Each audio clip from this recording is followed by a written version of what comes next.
પછી એ ભગવાન સ્વામિનારાયણ કેટલા સહેલા રે સસ્તા. મેં 21 ઓથરની ગીતા વાંચી નાખી, એ રહસ્ય આત્મા નહીં આવેલું. અને ભગવાન સ્વામિનારાયણે એટલા આશીર્વાદ આપી દીધા.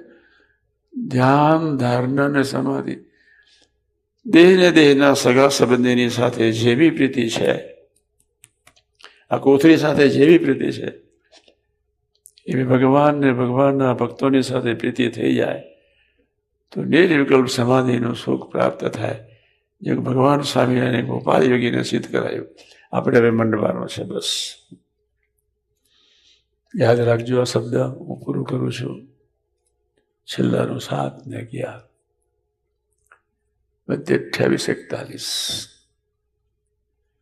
બધે 28-41 સિદ્ધ કરો તો છેલ્લા 7-11 સિદ્ધ થઈ જાય. છેલ્લા 7-11 સિદ્ધ થઈ જાય તો બધે 28-41. અષ્ટાંગ યોગ સિદ્ધ કરવાનું વતન, અખંડ મૂર્તિમાં રહેવાનું વતના છે. બધે 28-41 અથવા છેલ્લા 7 ને 11. આત્મબુદ્ધિની પ્રીતિ, કમનસા વાચા કર્મના સેવા. સેવાનો ખ્યાલ છે જ. આપણે બધા આવી સેવા કરવી છે જ.